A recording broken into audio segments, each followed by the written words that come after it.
मैं हूं आपका होस्ट गिरीश और आज मैं आपको सुनाने जा रहा हूं एक ऐसी कहानी जो सिर्फ एक डरावना किस्सा नहीं बल्कि एक ऐसा राज है जिसे जानने के बाद शायद आप खुद से सवाल करने लगें, क्या सच में कुछ जगहें हमें बुलाती हैं? क्या कुछ कहानियां सिर्फ इसलिए छुपी रहती हैं क्योंकि उन्हें जानना हमारे लिए खतरनाक हो सकता है? ये कहानी है एक वीरान गांव की जो सिर्फ नक्शे पर मौजूद था, लेकिन वहां जो हुआ उसे शब्दों में बयां करना आसान नहीं। तो क्या आप तैयार हैं इस रहस्य को महसूस करने के लिए? आदित्य बचपन से ही एक अलग सोच वाला लड़का था। उसकी दुनिया शब्दों में बसती थी। भावनाओं को महसूस करके कागज पर उकेरने की कला उसे बखूबी आती थी।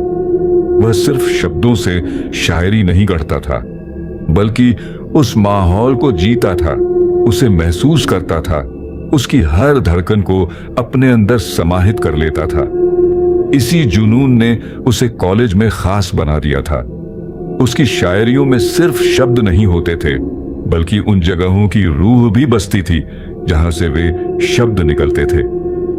जब भी कोई नई जगह जाने का मौका मिलता वह सबसे आगे रहता, क्योंकि उसके लिए यह सिर्फ एक सफर नहीं था बल्कि नए एहसासों की खोज थी। कॉलेज की तरफ से राजस्थान के एक गांव में जाने का मौका मिला। यह एक सांस्कृतिक अध्ययन यात्रा थी जिसमें छात्रों को गांव के रहन सहन, परंपराओं और संस्कृति को करीब से समझना था। आदित्य को जैसे ही यह पता चला उसने बिना सोचे अपना नाम लिखवा दिया। यह सिर्फ एक टूर नहीं था बल्कि उसके लिए एक नई प्रेरणा थी, एक नई कहानी जिसे वह अपनी शायरी में ढाल सकता था। गर्मी का मौसम था और राजस्थान की मिट्टी से उठती गर्मी को महसूस करते हुए उनका समूह उस गांव में पहुंचा। गांव का नाम ज्यादा खास नहीं था, लेकिन वहां की बनावट ने आदित्य का ध्यान खींच लिया। गांव दो हिस्सों में बंटा हुआ था। एक ओर मिट्टी से बने छोटे छोटे घर थे जहां लोग रहते थे। उनके आंगन में छोटे बच्चे खेल रहे थे और महिलाएं चूल्हे पर रोटियां सेंक रही थीं। यह हिस्सा जीवंत था, एक साधारण लेकिन खुशहाल जीवन का परिचय देता हुआ। लेकिन दूसरी ओर का दृश्य पूरी तरह विपरीत था। कुछ दूरी पर मिट्टी और पत्थरों से बने खंडहर नुमा मकान थे जिनकी छतें टूटी हुई थीं और दीवारों पर समय के निशान स्पष्ट थे। यह हिस्सा निर्जन था, जैसे किसी ने इसे अधूरा छोड़ दिया हो या फिर जैसे यह अपने समय में कहीं अटक गया हो। उस तरफ कोई जाता नहीं था और सबसे अजीब बात यह थी कि वहां की चुप्पी असहज कर देने वाली थी। आदित्य को यह देखकर उत्सुकता हुई। उसे रहस्यों से लगाव था और यह जगह किसी अनकही कहानी का प्रतीक लग रही थी। गांव के बुजुर्गों से बातचीत के दौरान आदित्य ने उस वीरान गांव के बारे में पूछा। एक बूढ़े व्यक्ति ने नजरें झुका लीं, जैसे इस सवाल से बचना चाहता हो। कुछ देर बाद उसने बस इतना कहा, वहां अब कोई नहीं जाता। जो चले गए वे लौटकर नहीं आए और जो लौटे वे पहले जैसे नहीं रहे। इतना कहकर वह चुप हो गया। बाकी गांव वाले भी इस विषय पर कुछ कहने से बचने लगे। आदित्य को महसूस हुआ कि यह सिर्फ एक छोड़ा हुआ गांव नहीं था बल्कि इसके पीछे कुछ ऐसा था जिसे लोग जानबूझकर भुलाना चाहते थे। लेकिन जितना लोग इसे छुपाने की कोशिश कर रहे थे उतनी ही अधिक जिज्ञासा आदित्य के मन में बढ़ती जा रही थी। आदित्य का मन उस वीरान गांव की ओर खिंचता चला जा रहा था। बाकी छात्र वहां के लोकगीतों, खान पान और परंपराओं को समझने में व्यस्त थे, लेकिन उसका ध्यान उन खंडहरों पर अटका हुआ था। वह जितना उन्हें देखता उतना ही उसके मन में सवाल उठते। आखिर यह गांव खाली क्यों पड़ा है? लोग इसका जिक्र करने से बचते क्यों हैं? और जो वापस लौटे वे पहले जैसे क्यों नहीं रहे? ये बातें उसे अंदर तक बेचैन कर रही थीं। शाम होते होते उसने अपने दोस्तों को उस वीरान गांव चलने के लिए मना लिया। वे सब वहां की जांच पड़ताल करने के इरादे से चल पड़े। रास्ता बहुत लंबा नहीं था, लेकिन जैसे जैसे वे आगे बढ़ते गए, माहौल में एक अजीब सा सन्नाटा घुलने लगा। चलते चलते वे गांव के पहले मकान तक पहुंचे। यह पूरी तरह टूटा फूटा था, लेकिन इसकी दीवारों पर पुराने चित्र और कुछ अजीब से निशान अभी भी मौजूद थे, जैसे किसी ने सदियों पहले इन्हें बनाया हो। आदित्य गौर से हर चीज को देख रहा था, लेकिन तभी उसकी नजर दूर चलती एक औरत पर पड़ी। उसने सिर पर एक बड़ा मटका उठा रखा था और धीमी गति से चल रही थी। उसकी चाल में अजीब सी स्थिरता थी, जैसे उसे किसी चीज की परवाह ही न हो। आदित्य ने अपने दोस्तों को इशारे से उसे देखने को कहा। अरे कोई होगी, उसके एक दोस्त ने लापरवाही से कहा। हाँ, हो सकता है कोई बंजारा परिवार यहां ठहरा हो, दूसरे दोस्त ने जोड़ा। लेकिन आदित्य को कुछ अजीब महसूस हुआ। गांव के लोगों ने तो कहा था कि यहां कोई नहीं रहता, फिर ये औरत कौन थी? और सबसे विचित्र बात यह थी कि जब वह चल रही थी तो उसके आसपास की धूल तक नहीं हिल रही थी, जैसे उसकी मौजूदगी से हवा भी ठहर गई हो। आदित्य के दोस्त ज्यादा ध्यान नहीं देना चाहते थे। उनमें से कुछ ने कहा कि अब वापस चलना चाहिए, लेकिन आदित्य ने फैसला किया कि वह थोड़ा और रुकेगा। उसे इस जगह की वाइब्स महसूस करनी थी। उसे समझना था कि यहाँ की चुप्पी के पीछे कौन सा सच छुपा हुआ था। तुम लोग चलो, मैं थोड़ी देर और यहां बैठूंगा, उसने कहा। क्या पागल है? रात को यहां रुकने का कोई मतलब नहीं, एक दोस्त ने चेताया। बस थोड़ी देर, मैं अपनी शायरी लिखना चाहता हूं। यह जगह अजीब है और शायद यही इसका सबसे खूबसूरत पहलू हो, आदित्य ने मुस्कुराकर जवाब दिया। दोस्तों ने उसे मनाने की कोशिश की, लेकिन जब आदित्य नहीं माना तो वे उसे अकेला छोड़कर वापस लौट गए। अब वह वहां अकेला था, खंडहरों के बीच, उस जगह की कहानियों को महसूस करने के लिए तैयार। लेकिन उसे यह एहसास नहीं था कि वह सिर्फ इस गांव को नहीं देख रहा था, बल्कि अब यह गांव भी उसे देख रहा था। आदित्य अकेला खंडहरों के बीच बैठा था। आसमान में चांद आधा छिपा हुआ था और चारों ओर फैले सन्नाटे में सिर्फ उसके सांसों की हल्की आवाज थी। उसने अपनी डायरी निकाली, पेन हाथ में लिया और उस वीरान गांव की अनुभूति को शब्दों में ढालने लगा। हर टूटी दीवार, हर धूल भरी गली उसके लिए किसी भूली बिसरी दास्तान की तरह थी। वह इस जगह की कहानियों को महसूस कर रहा था, जैसे यह गांव खुद उससे अपना राज कहने को तैयार हो। मैं एक वीरान सा मकान, जिसकी दीवारें करती हैं सवाल तमाम, गुजरती हैं सरगोशियां उसकी हवाओं में और बंद हैं कई राज सदियों की अदाओं में। आदित्य ने ये पंक्तियां लिखी और जैसे ही उसने उन्हें धीरे धीरे पढ़ा, हवा का एक ठंडा झोंका उसके चेहरे से टकराया। अचानक दूर से एक धुन सुनाई देने लगी, एक सारंगी की धुन, धीमी, गहरी और रहस्यमय। वह ठिठक गया। उसने अपनी नजरें ऊपर उठाईं और जो उसने देखा, उसने उसके पूरे शरीर में सिहरन दौड़ा दी। खंडहरों के बीच एक औरत सफेद घाघरा चोली पहने नाच रही थी। उसके घुंघरुओं की हल्की झंकार के साथ सारंगी की धुन मेल खा रही थी। उसके आसपास दो आदमी बैठे हुए थे जो अपने वाद्य यंत्रों में पूरी तरह खोए हुए थे। यह दृश्य किसी पुराने समय की तरह लग रहा था, जैसे वह किसी और युग में आ गया हो। लेकिन सबसे अजीब बात यह थी कि उन लोगों की छाया जमीन पर नहीं पड़ रही थी। आदित्य का दिल जोर से धड़कने लगा। वह हिम्मत करके थोड़ा और आगे बढ़ा। उसकी आंखें उस औरत की हर हरकत को देख रही थीं। उसकी चाल में एक अजीब लय थी, मानो वह किसी अदृश्य धुन पर थिरक रही हो। लेकिन जैसे ही आदित्य ने एक और कदम आगे बढ़ाया, सब कुछ बदल गया। सारंगी की धुन अचानक बंद हो गई। नाचती हुई औरत हवा में विलीन हो गई और वह दोनों आदमी भी किसी धुएं की तरह गायब हो गए। आदित्य हक्का बक्का खड़ा रह गया। अभी कुछ पल पहले जहां संगीत गूंज रहा था, वहां अब सिर्फ गहरा सन्नाटा था। उसने चारों ओर देखा, लेकिन कुछ भी नहीं था। न कोई आदमी, न कोई औरत और न ही कोई वाद्य यंत्र। वह समझ नहीं पा रहा था कि यह उसकी कल्पना थी या हकीकत। लेकिन एक बात साफ थी, वह इस वीरान गांव के बीच अब अकेला नहीं था। आदित्य का दिमाग सुन्न हो गया था। अभी कुछ ही पलों पहले उसने उन लोगों को अपनी आंखों से देखा था, उनकी सारंगी की धुन सुनी थी, और अब वहां कुछ भी नहीं था।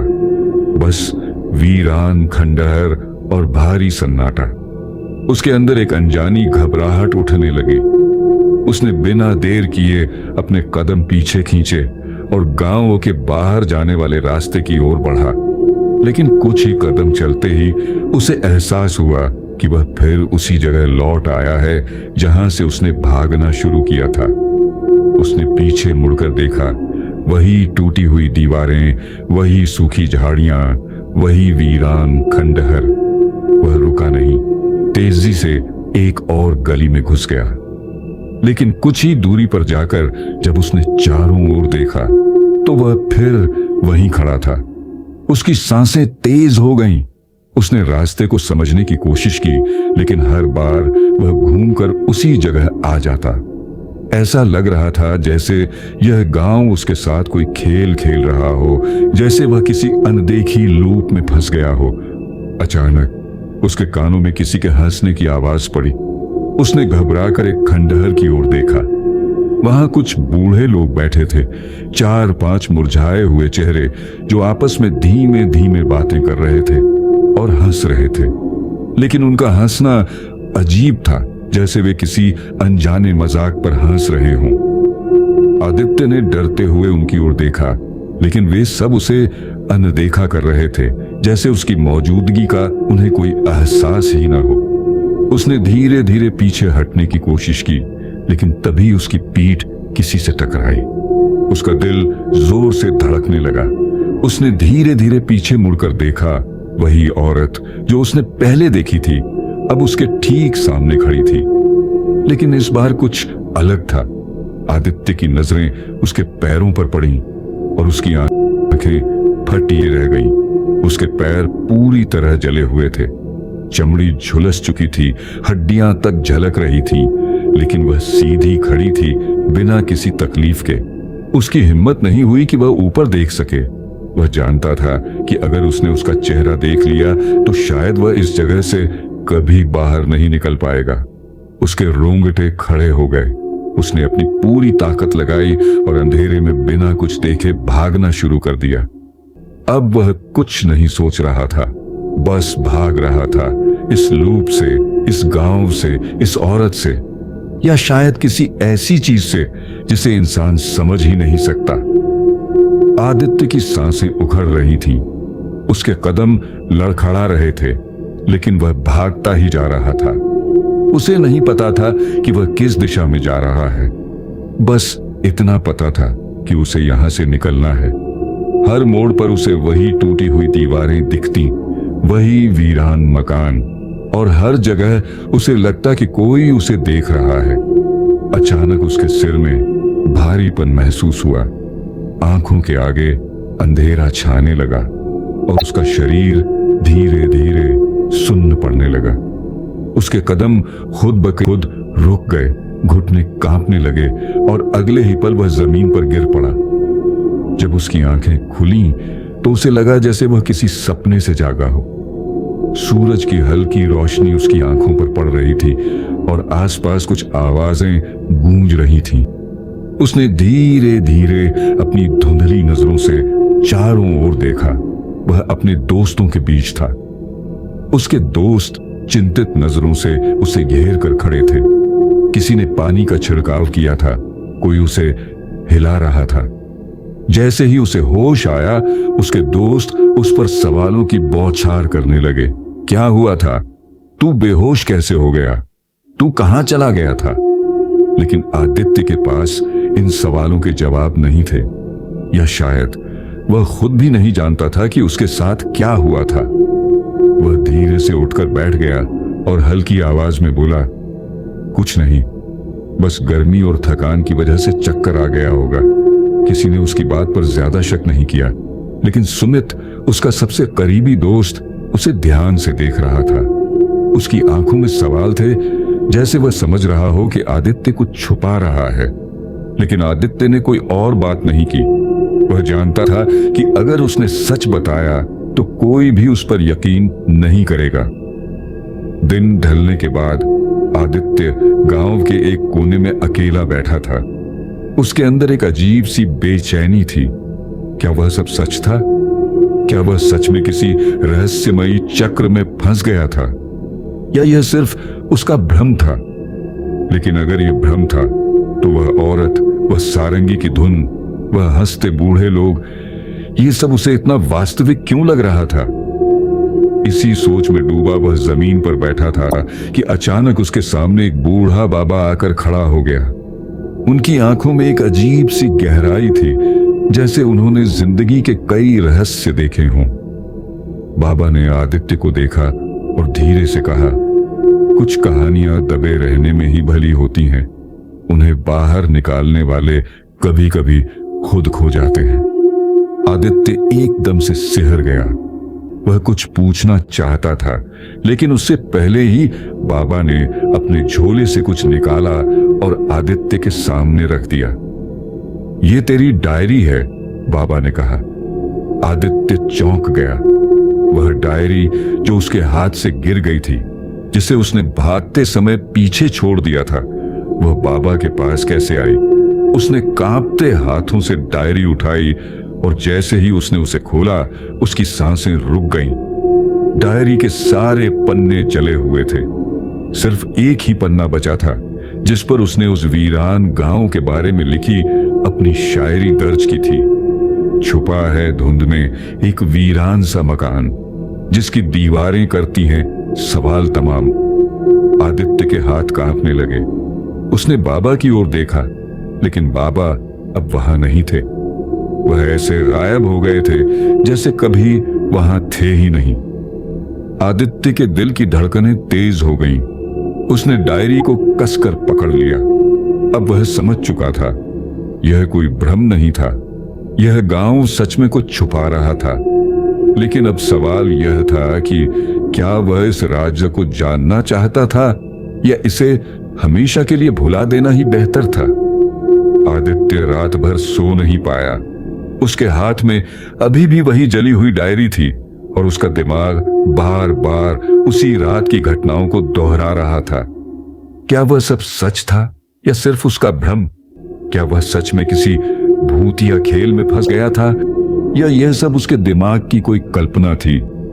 अगले दिन जब बाकी छात्र गांव के लोगों से बातचीत कर रहे थे, तो आदित्य ने भी हिम्मत जुटाकर वीरान गांव के बारे में पूछने की कोशिश की। लेकिन जितना वह इस विषय को छेड़ता, उतना ही गांव वाले चुप हो जाते। कोई कहता है कि वह जगह सालों से खाली पड़ी है, कोई कहता कि लोग साधनों की कमी के कारण वहां से चले गए। लेकिन कोई भी उस गांव से जुड़ी कोई रहस्यमयी कहानी नहीं बताता। आदित्य को यह अजीब लगा। क्या सच में वहां कुछ नहीं था, या गांव वाले जानबूझकर इसे छुपा रहे थे? लेकिन अब उसमें और सवाल पूछने की हिम्मत नहीं थी। वह जितना इस राज को खोलेगा, उतना ही उसमें फंसता जाएगा। उसने अपनी डायरी को कसकर पकड़ लिया और मन ही मन फैसला किया, वह फिर कभी इस गांव की ओर नहीं लौटेगा।